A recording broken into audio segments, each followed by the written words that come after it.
I've played a lot of video games in my life, and chances are, if you're watching this video, you probably play them as well. And of course, playing them gives you this kind of opinion on what's right and what's wrong. And I think that game mechanics are something very fascinating to talk about. Game theory as a subject, if they would have taught it at school, I think I would have loved it. As somebody who's played a lot of tabletop RPGs, it's closer to game design than I think some people can get in their life than, without learning to program, right? It's board games and those sorts of things. You start to learn motifs and different things and learn why certain things are done. And I want to talk a little bit about just game mechanics at large. And this is really not going to be a directed thought process. It's more going to be a stream of consciousness. So apologies if this is not your tea. Hop off. That's okay.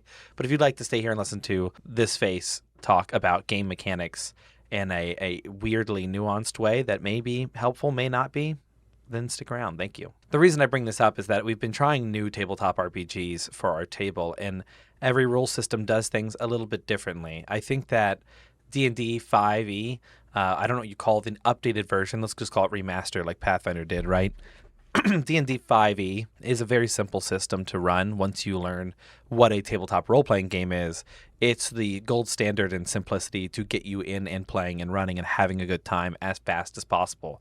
I think there's no better one than D&D 5e for that reason. I don't think it's the best one, but it's the gateway drug to tabletop. After that, maybe you have ideas, but I don't think people's first game, even though Elden Ring is so good, I don't think it should be your first game. If you're learning for the first time how to control the left stick and the right stick at the same time, that's a different audience than people playing Elden Ring. It's assumed you know a lot of the things. There's no tutorial for your menu. There's no tutorial for your stats. There's little indexes and encyclopedia entries that you'd have to go search for. But you and I probably know that if I increase my vigor, that I'll increase my HP. And if I increase my strength, I'll increase my strength damage.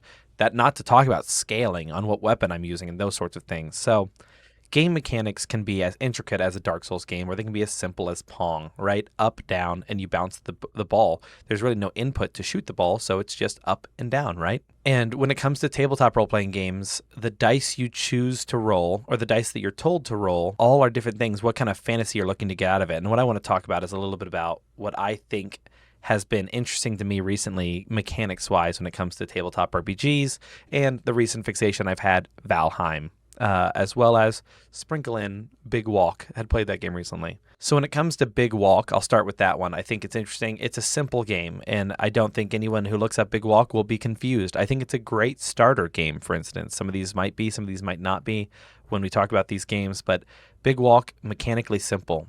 The controls are really just your arms, where they're placed, and then walking and grabbing.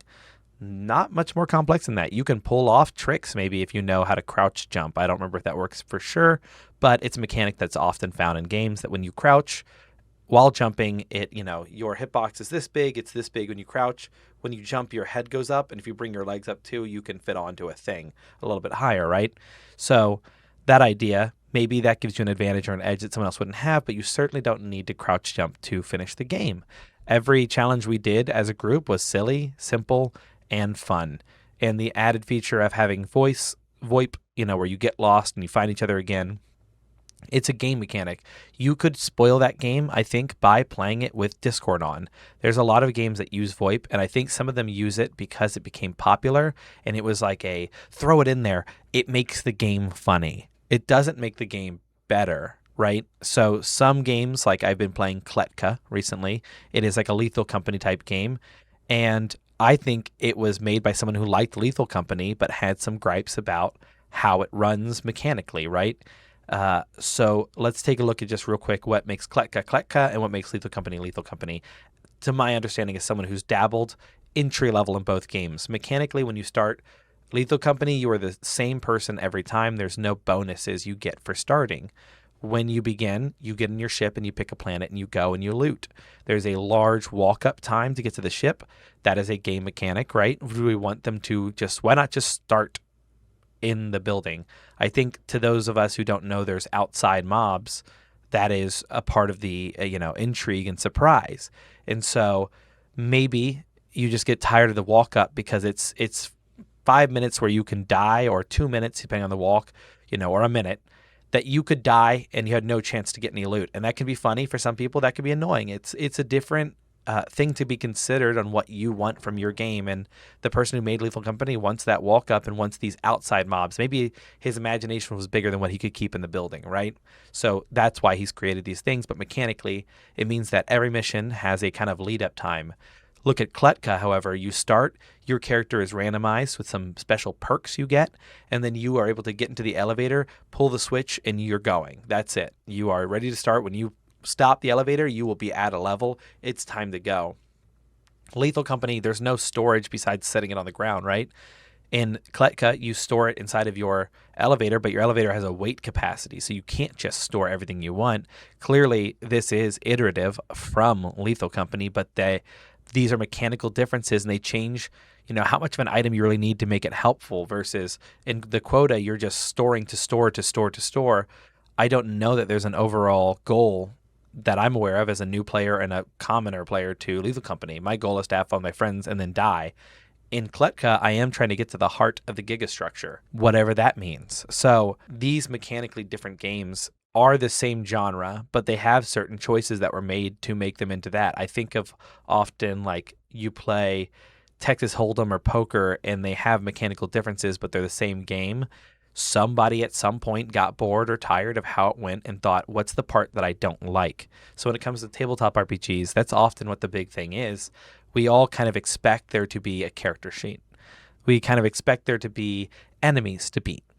There doesn't have to be. That's your choice. You can make enemies. You can make all the combat, negotiation. It could be a political campaign where you attack with, quips, contrivances, and different things. I really just wanted alliteration there. I don't know why, but you can just, nag somebody at the right time and they take 3 damage to their patience, and then slowly it whittles down, and then you win the argument because they blow up and they get angry, or maybe they blow up and they somehow change the mechanic because they blow up and it helps them because they're an angry debater, whatever it would be. You can build these things mechanically, but how do you represent it with dice? There has to be some system or we can't believe it. There's an old saying, maybe not an old saying, I don't even know where it came from, but that this phrasing was that you only have to explain it twice. And it might have been Matthew Colville who said this.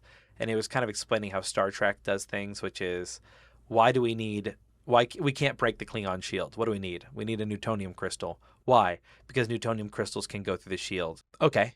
And you just kind of accept it. It's sci-fi and we accept there's Newtonium crystals. Why do we need them? They go through the shield. And then it kind of self-validates. We need to get through the shield. So we need a Newtonium crystal because it goes through the shield. But really, we didn't explain why or how or explain the lore anymore. It's just accepted from now on. If there's a Klingon shield, we can use Newtonium crystal until maybe the Borg update them, something like that. But there are mechanics that are very hard to replicate, that sound cool, but are very difficult to run on a tabletop game. So you may have a dream of a mechanic or a game type that sounds really cool, but it just doesn't work on tabletop because mechanically it can't fulfill the needs, or it requires a certain kind of play group. It's not for everyone. It's for your group. They're willing to do 3 hours for one combat, and they are interested in how many wounds you have and where they are on your arm. And then another game may say, we don't even care what you're wearing. You're just a hero. You're just a this or that. Where you spend your time and where you spend your stuff. Like if I'm making a spell casting tabletop role-playing game, I'm either going to create a spell creation system, like a foundation of rules in which one can create a spell, or I'm going to create a bunch of spells for you to pick from. If you're going to be wizards, I need to see the spells. I need to know how they're activated. I need to know the timing so that I believe it when I pretend to do it. You make your own proxy card for Magic the Gathering and you give it an overpowered power. People will point it out to you and go, that's not fair. That's not this. That's not that. Well, if a guy who gets paid by Wizards of the Coast makes that same card and puts it out, everyone will complain, but then people will find counters and people will say this, that, or the other, or it'll get banned. But they can do the same thing. They can just make it up. Fun fact, they made them all up. Everything, all the rules. There's not a single one that wasn't made up. So when it comes down to it, it's game mechanics are how you want to interact and feel that. So do you want to roll a lot of dice? Play Warhammer. A lot of fun. Do you want to roll a D20? Well, if you don't play Draw Steel, unless you have their special dice, you're going to be rolling D10s. Does that make a difference to you? Is that difficult to you? Are you held to a D20 as the dice of your choice? I think it's wild. I don't like the D20. I think it's far too random. I'd rather have a more localized answer. I think it would be fun if all DCs were one number and you reach it, you do it. And that's just easier than rolling randomly and hoping for the best. I don't think that skills make sense to me. Like when you say intimidation is only charisma, I wish there was some sort of playable movement back and forth in it. It's how you do it. I go up and I intimidate them, and then I decide which one it comes down to. Because you intimidate them by chesting up, it's a strength intimidation check. What if you do it by, pointing out a flaw in their reasoning? Oh, that's an intelligence intimidation check. Pathfinder has this somewhat in a way where it says that for your initiative check, you can use any relevant stat that you're using. So maybe it's you're gambling, and so you want to use games lore as your initiative check because you see things are about to go south. I would allow that. I would say, yeah, roll games lore as your initiative check. It's plus 12, go for it. Yeah, that's great. Instead of wisdom, where you see it's happening. But I think there's just something about you can tell they're cheating, and these people. The people that surround these games. This is a mafia or underground game. It's not going to turn out well now that we know what's happened. You've been caught cheating. How many dice you roll, what kind of dice, what multipliers you add. There's a balance between simple and enjoyment that I think is often like misunderstood. Sometimes you read a magic card and you think to yourself, how is this useful? And then a month or two later, somebody brings it out and you're like, oh, that's why it costs so much. I've done it plenty of times. I still do it. There's a move I read today or yesterday in the Pathfinder book that I was trying to explain why Pathfinder was cool to my friends. And there was a move for warriors or somebody that was like Unbridled Fury that said you attack at your first minus attack penalty for the first two attacks and then can do your third one at maximum penalty. But it was when you're wielding two great weapons. It was like Fury Unleashed. And that makes no sense to me. Why would I take a -5 when I could just swing once, swing twice, and then I'm going to say this out loud because I think that's right, which is you would theoretically take no minus to your first hit, which is good, then -5, then -10 for your next hit. Well, that's 15 minuses in total, right? If we just count up how many you got. Well, if you do the unleashed attack and attack 3 times, you get -5 twice, so -5, -10, then -15, which is 25. Really all this to say that when I think of what I want in a game, like I want a parry mechanic. I want that in tabletop so bad, but there's just no way to make it where it can be skill-based. Maybe not no way. I shouldn't say that. I cannot find a way to make parrying a skill-based action because if I just allow you to parry and deflect all damage, then there's just no reason not to take that. Like every other person who's not getting that needs something equally strong, which I don't fully believe in, by the way. I just think that's nonsense that for me, I think if I made a role-playing game, the final version would be like, here's how to make the most broken character because I would not make it for power gamers. It would not be the point. I would want lethal combat, but I would probably just, find ways to do that where if I make really overpowered characters, then I just have very lethal. Like I'm more of like, you should have 6 hit points at any given time in the beginning, and things should deal 6 damage because you are just a beginner. Making it through that opening is part of the joy that if you go down, so be it. But I think that the first 3 levels or so should be scraping by. I want the fantasy to evolve, and so I'd probably just have adventures written in certain sections because they're going to play differently. I think that's what I would want, and I've thought about it. I think I'd want more reactions. So that you would have a ton of things you can do to react. Like, I think that if someone swings at you, you should be able to swing back at them. I think that's a simple but niche idea, and I'm sure there are so many TTRPGs out there. Someone's had this idea already, and it's probably out there in a system. I'd like to play that system and see why I don't like it. Once I play it for an hour or two, maybe I'm like, this sucks. Like, some ideas feel grand, feel cool, and then you're doing them, and they're not fun. Like, for me, I don't find Valheim that fun when we go to move iron from far away. I don't think that the journey of going to collect my resources is part of the joy to me. And I wish there was a way to turn off the portal teleporter block because to me, the game's hard enough. I have enough difficulty. That one doesn't bring me joy. And I think that the goal of it is to make you feel like you've earned and that you're satisfied with what you've done. But to me, that's just extra work that's not really going anywhere in here, in the completionist side of me that wants to feel good and rewarded. I do think it's cool enough, and don't get me wrong, we've had some funny stories from that, but when you're pre a certain boss fight where the wind can just be in your face at any given time and it takes 2 hours to get home where it would have taken 20 minutes before, even being on the boat with your friends is not that funny because you just end up talking about whatever, and if nothing happens and it's just a slow boat ride home, it's not that fun to me. I think that a lot more games, if I could control them, should have more like an option slider, like there is in the settings, for a lot more options. Like build it modular where I can turn things off. I'd love to be able to say turn off portal travel for that, but turn up mob density. Like okay, I'm good with that. Turn down grayling spawns after boss fights. Now I know this stuff is like wild and it takes a lot of time to implement, and that's not like pertinent to the games. I think they should ship in a way that the person intended you to play. I just wish personally I had some way to back end and I understood how to mod or change or manipulate to create the version of the game I want. You know, maybe higher density iron, or like there's a vein and it has like 20 iron, and I think that maybe finding one vein, maybe make that harder, but when you find it, then you have all the iron you need for the game and you can make a mining camp, because now I'm incentivized to do it because there's a reason to.